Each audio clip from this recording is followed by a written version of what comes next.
What's up, everybody? Welcome to In This Economy. My name is Matt, and I'm here with my co-host, Sam, as usual. How you doing today, big guy? Doing great, Maddie. Thank you for having me. Let's get this bread. I would love to get some bread. I'm actually a little hungry, so talking about bread is only going to make it worse. But glad to be back. Excited to have another wonderful episode. We made it to number 11, and we have a great show. We have a lot of fun things to talk about. Actually, some exciting stuff going on this weekend. And at first, we're going to do a bit of a recap on the New Hampshire primary. No surprise there. Bernie Sanders won. I won a little bit of money, so I'm 1 for 2 right now on the primary betting, if you don't count my Biden bet on him losing. But what if you do? Well, then, we're going to have to cross that bridge when we get there. But I have some suspicions about what's coming up. So I'm going to talk about the Nevada Caucus. Sorry, it's not a primary. We're back on the caucus. And that's back happening on the caucus. The 22nd of February. So we're going to talk about that. I have a new biotech company I want to talk about called SAVA Sciences, ticker symbol SAVA. SAVA. Yeah, SAVA. Nice and easy. Yeah. And then Samuel is going to talk about the upcoming fight, which is Fury and Wilder number 2, I believe. Man, the best boxing match we have had in years. I'm saying this is as good as Tyson Tyson Holyfield. Okay. This is a big deal. Yeah. Well, I'm looking forward to it, and I'm not like a huge MMA guy, but it's not MMA, it's boxing, man. Come on, show some respect. Huge boxing fight. Show some apologies. respect. Yeah, you're right. And then we're gonna wrap up the episode talking about some XFL. Yeah, I've been watching. I watched a little bit this weekend, and pretty good. Yeah. Pretty good. I think if you like college football, I'd say this is pretty comparable. Like, everyone who plays here either played a little bit in the NFL, washed out, definitely played in college, and did good enough to play professional at some level. So, not bad. All right, nice. Well, we'll get into more details at the end of the episode. But first, I'm going to do my recap on New Hampshire. So, Bernie Sanders won. There's actually not much to talk about because he just outright won. I think it was only by like 5,000 or 4,000 votes that he beat Pete Buttigieg. So, he is being closely trailed by the next level people, but the upcoming caucus is Nevada, and originally, I think like a couple months ago, it seemed like Biden was going to be the favorite, but since then, he is now in third place, at least as far as predicted is concerned. But Nevada is interesting because they originally were going to use the same app that messed up a whole bunch in Iowa, and they scrapped that. So Nevada is kind of scrambling to get organized, and you're already seeing some reporting from the Washington Post saying that volunteers are not being told precisely how the processes are going to go. So I have a suspicion here, and right now Bernie Sanders is the favorite. In Predicted, he's got Yes betting at 83 cents, which is pretty high, followed by Pete Buttigieg at 8 cents. But, we're starting to get reporting from the media already saying like, oh, Nevada's already going to have these problems and blah, blah, blah. So I almost think the bet here is to spread out a little bit of money over Pete and Biden, and they might do an actual upset, and Bernie might lose it. So I think the way that they should count the votes is like, we had it right in middle school. We just have a little piece of paper, says, will you vote for me? Yes, no, maybe, and have it signed Bernie, Pete, Joe, Elizabeth, one of those. That's the way to do it. That almost seems too easy because with the caucus, it's like multiple rounds of voting too. So at least with the primary, it is just like one simple vote, and I liken it to my high school days and voting for class president. But in the caucus world, it's this crazy thing that goes on, and I can't even get into it because I don't really understand it entirely. But at the end of the day, I'm still suspicious that they're going to do what they can to keep Bernie Sanders from winning it. So the strategy I'm thinking of employing is putting a little bit of money in Pete or in Biden, because Biden is really only trailing by like 10 points in terms of the actual polling data we have in Nevada. So I think there is a small chance that Bernie could end up losing. But that's pretty much it for the Nevada caucus, and it's coming up on the 22nd of February. Go heavy Pete. Yeah. Heavy Pete on the caucus. Yeah, there you go. Yeah. So the next thing I think we should talk about is this other biotech company. And it's been a while since I've brought a new ticker to the game, but we're going to let omega-3s aside and talk a little bit about Alzheimer's disease. Whoa. Yeah, and for those who don't know, Alzheimer's disease, the treatments right now are not very good. They only treat the symptoms and not really the disease progression.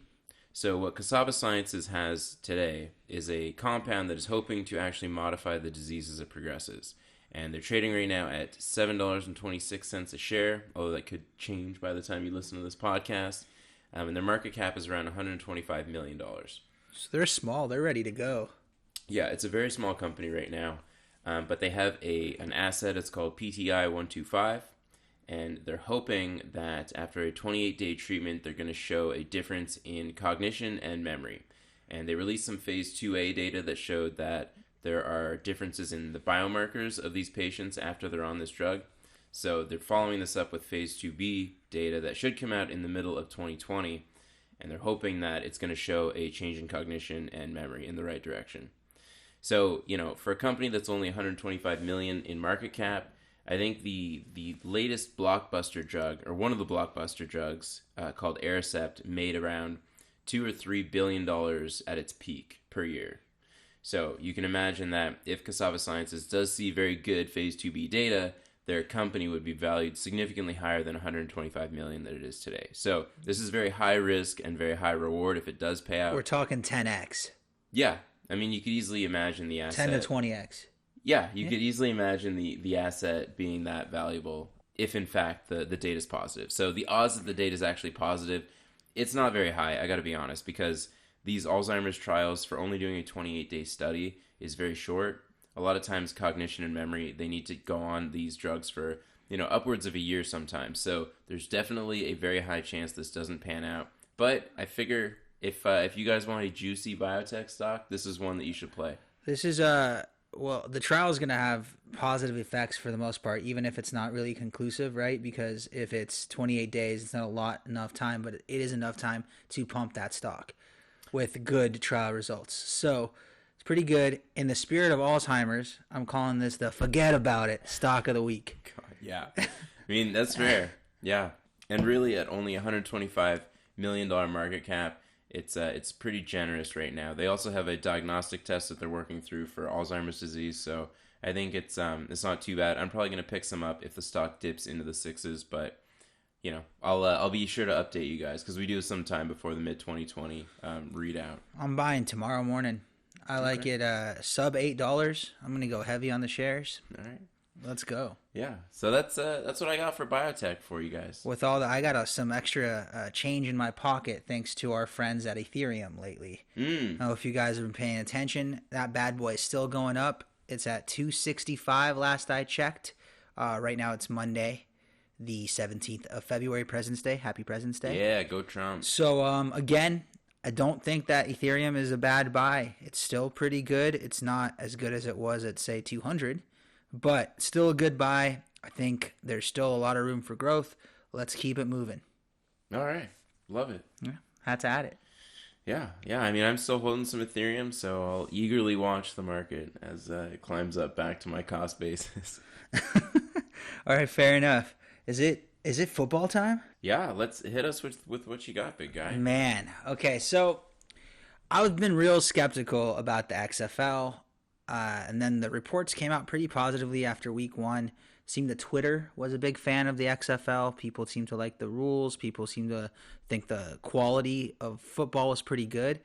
And let me tell you, I'm changing their name after watching it. It is now the SexFL because this league fucks. Wow. It is pretty good. It is fun. It's exciting. There's a lot of talent out here. I would not be surprised if 10 to 20 of these guys that are playing end up on NFL rosters in this offseason. There's guys that have already been in the NFL and just kind of washed out or, couldn't really cut it for multiple reasons. But it's pretty good football, and it's fun to watch. It's entertaining. It really helps. There's two teams that have really stuck out to me so far. That's the Houston Roughnecks and the DC Defenders. The DC Defenders are led by Cardell Jones, former Ohio State Buckeye great Cardell Jones, who led them to a national title victory that first year of the college football playoffs. And right now, he is the front runner for the XFL MVP. Wow. He's balling out. The Defenders are 2-0. They're a good team. They're fun to watch, and they are not part of my can't miss, but they are part of my parlay. So I do have a can't miss bet of the week for you guys, and that is my Roughnecks -6 versus the Tampa Bay Vipers. 110 wins you 100 on this. Roughnecks are a good team. They just won yesterday. Yesterday, that's the 16th of February, to go 2-0. They lead their division right now. They won 28-24 yesterday, but it's really because they kind of stopped caring towards the end of the game. They could have won by much more. They were up like 21-0 at one point. So, really good team. They have a really good running back, and they have a wide receiver. I don't know his first name, but his last name is Phillips, and he is electric. I think this guy was in the league for a while, and I think he's one of those guys that I said is going to kind of find his way back on their roster. Some team's going to take a shot on him. If not right during training camp, definitely when some dudes get hurt, mid-training camp, preseason, even early season, I could see this guy getting calls. He is balling out. He is catching everything. He's making plays. He's playing well. So I like Roughnecks -6 versus the Tampa Bay Vipers. It's exciting. It's fun to watch. And then I have a parlay so we can make some real money. It's been a while since we made some serious money on this pod. Here we go. Here we go. This is a juicy one. This one was so good.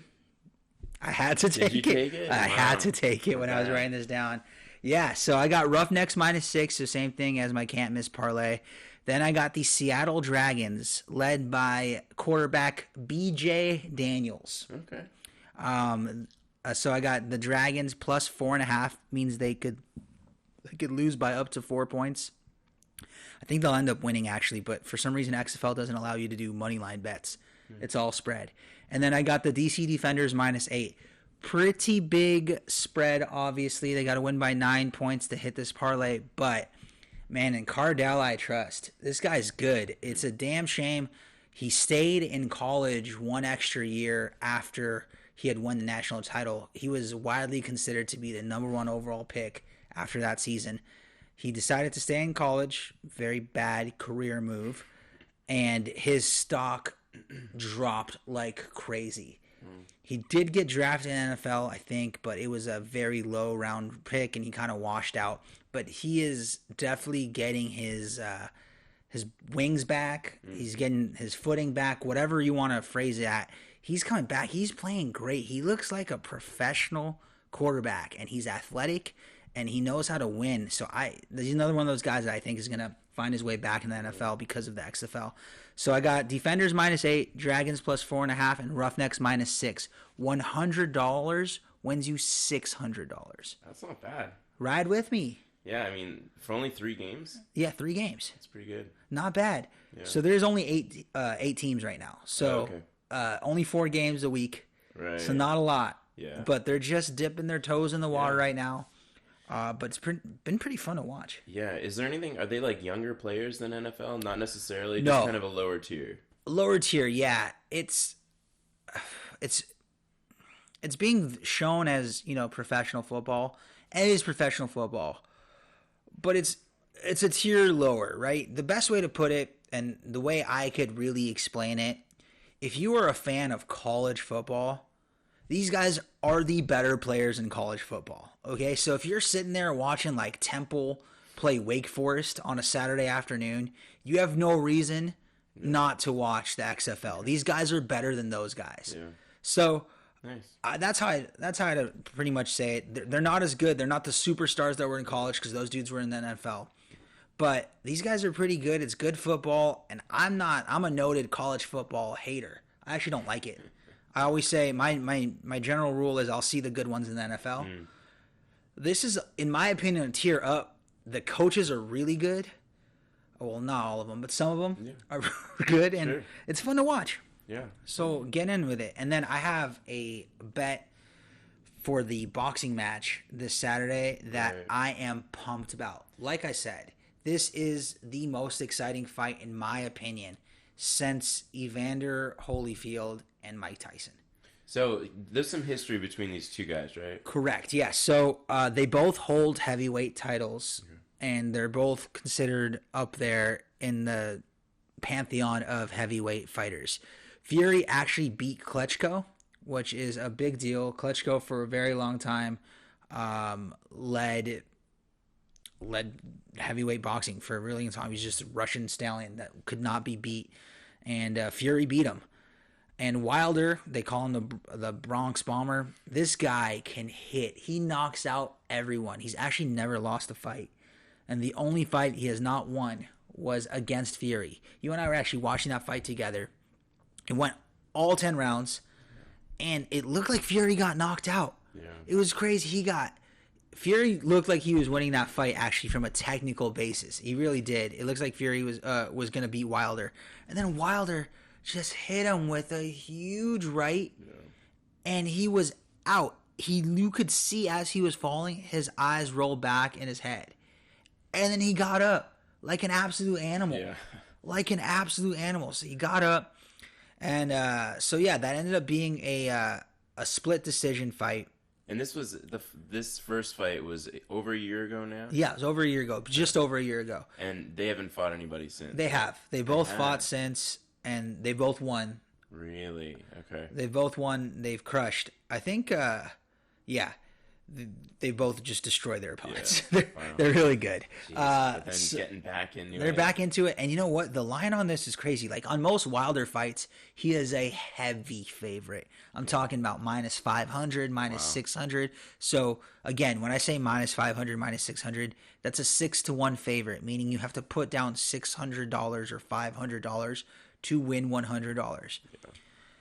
This time, Wilder's only minus 120. Vegas really thinks it's kind of like a split decision, and Fury's actually an even money on this. So you want to put $100, you get $100. Yeah. That being said, Wilder's winning this fight. He is a much better boxer. He is such a good puncher. Fury can take a good old beating. He's a tough guy. He's a gypsy. They call him the Gypsy King. Okay. But man, Wilder's coming in. He's got his reputation to defend. He's going to come in there, and he says it himself. He loves hitting people and hurting people. He is a scary dude. Watch interviews of this guy. He is a scary dude. So I like Wilder minus 120 on this bet. I would feel very comfortable telling you guys to bet anywhere between $500 to $700. Oh, yeah. Well, yeah, like anywhere between $500 to $10 million, probably. So now, given that Fury can take so much damage, don't you think Wilder really needs to knock him out to win the fight? I do. So you see him going to be able to pull off that KO. Yeah. So one, cumulative hits, right? Fury's taken a lot of hits to the head. He's taken a lot of hits. And he's even taken, a good amount of Wilder hits. Yeah. Your body's going to give out. Wilder pretty much only wins by knockout. So he's kind of like the anti-Mayweather. Right. Whereas like Mayweather's like a technician, kind of just wins by decision every time. Wilder just knocks you out. That's it. That's his only hope. Kind of like Mike Tyson back in the day. That's why I really kind of always use Mike Tyson as an example, which is why he's so exciting to watch, because he could be technically losing a fight, and he's got that puncher's chance, only his puncher's chance is his advantage. He is scary out there. He's got such a long reach. He's got so much power in this punch. He's a really fun fighter. He's made, in my opinion, heavyweight boxing fun for the first time in a very long time. Yeah, that's going to be pretty crazy, and that's this Saturday as well. Saturday, yeah. Well worth the price of admission. If you go wherever you go to watch it, it's worth it. I think it's going to be the fight of the year. I've been very excited for this for a long time. Yeah, and it's just it's very scary, the fact that these two dudes are so intimidating and like pretty elite athletes in the sport, and anything can happen. But not in your opinion. Yeah, not in my opinion. In my opinion, it is over. Well, let's just bury Fury now. If I was him, I wouldn't even show up. Jeez. Save yourself a concussion, pal. Right. Okay. Well, it's pretty good stuff. And, with that, I think we're going to wrap it up. But thanks, everybody, for listening, tuning in. Please subscribe and follow us on Twitter at EconomyPod. You can also send us an email at inthiseconomypod@gmail.com. Let us know what you think of our picks. Thank us for all the money you've made.